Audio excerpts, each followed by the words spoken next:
getting Nigeria out of the woods, a new thinking. You only need to live in Nigeria for a short period to feel the breath and smell the odor of corruption. It is everywhere. It begins at home, it's taken to the workplace, our recreation centers and places of worship. So it's a good thing. I was so glad to have our leader in our midst. Leader of leaders. You are welcome, my friend. Leader of leaders. You're Thank you so welcome, much. man. Thank you. God bless you for coming. So let me lead you now.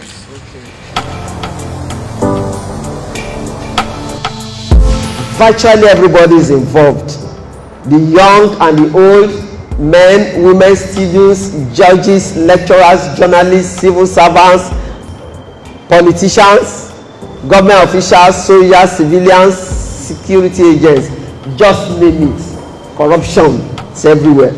So everywhere you turn in Nigeria, a system exists where people and institutions benefit and profit using unfair means and illegal methods.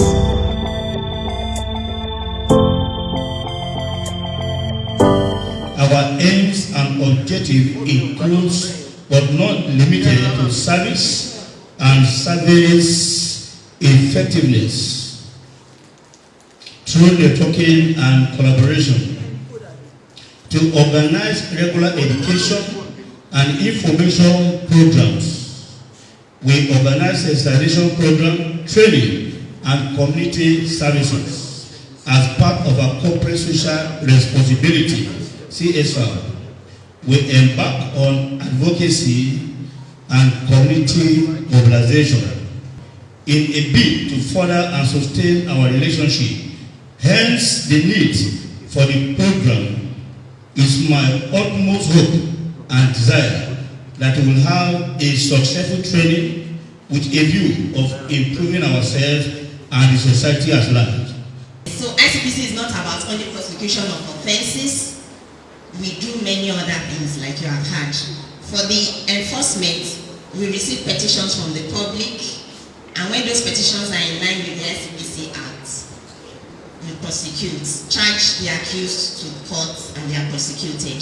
The second is our prevention mandate. We prevent corruption before it happens. You agree with me that prevention is better than cure.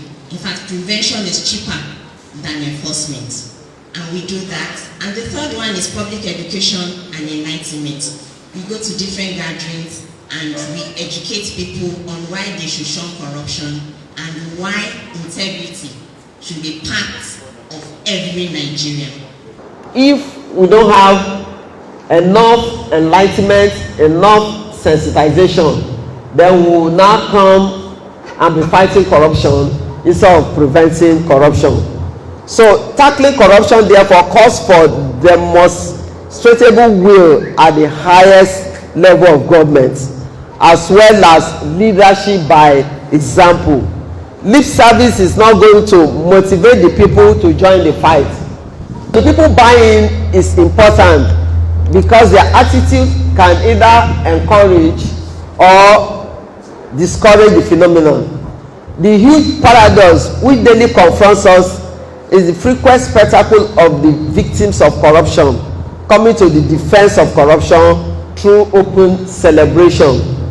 The refrain is that he's our son, he's not the only thief. The consequences of corruption. Corruption leads to loss of much needed revenue and human talent for development. Lots of revenue. The money that should have been used to build roads, schools, hospitals are being stolen every day. These people that are fighting corruption needs to be well motivated. They have to be paid well, given comfortable accommodation. They must not owe them salaries. They must be well equipped in order for them to fight corruption. Most of our assets have been stolen. Like I said, corruption is found in different places: at home, place of work, place of worship, churches, mosques, within institutions and everywhere. It smells, it oozes. Even at times, I'm very proud of my green passports, and I cannot joke with it. I had the opportunity to become citizens elsewhere, but I'm proud of my green passports. We have to fight corruption that has bled us white. Like I said, Nigeria, a great country, is bleeding under the heavy weight of corruption. We have to kill that corruption, or corruption kills us. I appreciate EETAII that has organized this program. We must, when we see something, we must say something. Silence is no longer golden. While we speak up, we must fight that rot. We must continue to expose corruption, and let's realize that it's a task that must be done. Albert Pike says that what we do for ourselves dies with us. Frantz Fanon says every onlooker is either a coward or a traitor.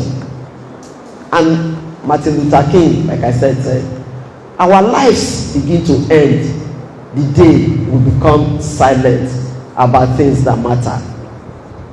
During the slave trade era, a Guyanese planter and his friend exchanged correspondence, and his friend said, how do you keep all these slaves under your control? He said, we simply keep them divided.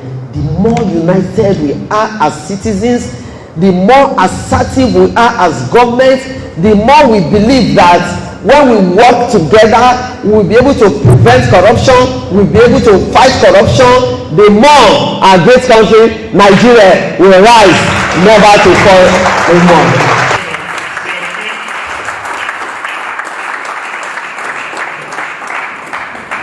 This is to certify CSP Odumakin Gbenga has successfully completed the one-day anti-corruption dialogue. So the certificate will be presented to VP Odumakin Gbenga.